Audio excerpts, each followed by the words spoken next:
Powered by Riverside FM. Could you make a toaster? Not just heat up the bread yourself via any means, but actually build a functional bread crisping machine. This was the purpose of a design/art experiment conducted by Thomas Thwaites, who set out to try and build a toaster entirely from scratch. This included gathering the raw materials himself and then putting them all together. He was inspired by the Douglas Adams quote, "Left to his own devices, he couldn't build a toaster. He could just about make a sandwich, and that was it." Thwaites' stated objective was to explore the complexity of everyday objects and the functioning of modern economies. When you dig into the specifics of what Thwaites did, each step becomes more and more absurd. He started out by buying the cheapest possible toaster that he could. He bought it in Argos, and it cost him £3.94. It had around 400 parts, mainly comprising materials made of steel, copper, plastic, and nickel. Having bought and disassembled this toaster, he only had the groundwork of what he now needed to replicate. The real hard part was he then had to source the raw materials. This included trying to mine iron ore in the Forest of Dean and then smelting it in a DIY furnace using hairdryers and a chimney pot in order to make some steel. Following that, he attempted to make the plastic using crude oil derivatives. And when it came time to put the thing together, he created molds from wood and improvised refining processes before he was finally able to assemble a lumpy, barely functioning toaster type object that had cost him a total of £1,187 and required thousands of miles of travel. Of course, while the experiment was inevitably a disaster, as he probably expected at the outset, he actually did pretty well off the back of it, which he also probably expected. He turned it into a book, a TED Talk, and a museum installation. My reaction to it is I think it is a good illustration of how interconnected modern economies are, and our reliance on each other and existing infrastructure. We can buy a toaster for just a few pounds, but it is impossible for us individually to replicate one. But one feature that I've glossed over, which did strike me, was that he billed this as an art project.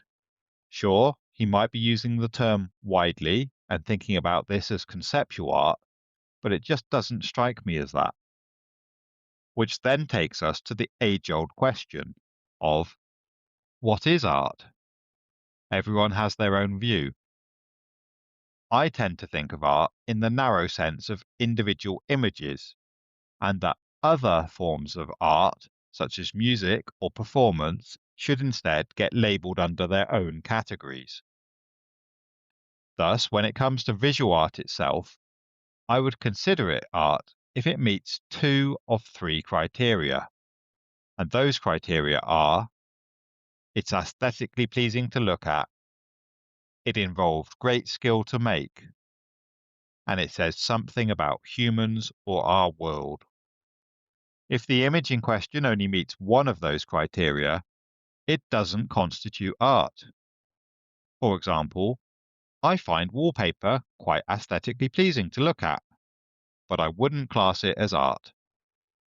Likewise, a roughly scrawled graffiti slogan, perhaps saying, "just what this area needs, more homes for the rich," outside of some new buildings, might be saying something about the world.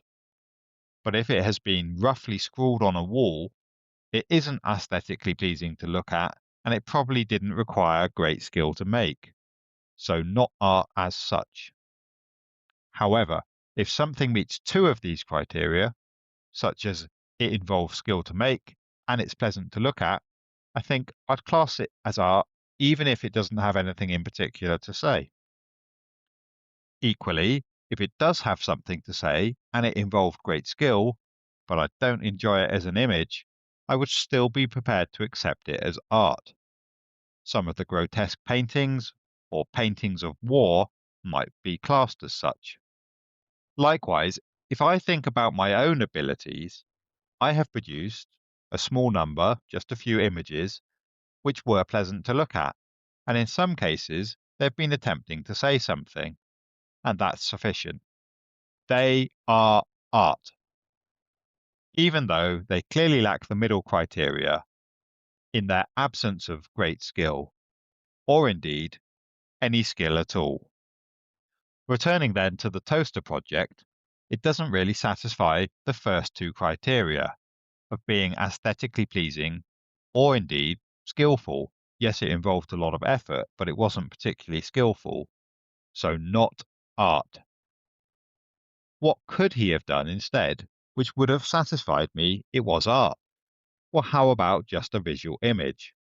Perhaps a modern still life painting of a burnt piece of bread next to a ramshackle mess of a toaster.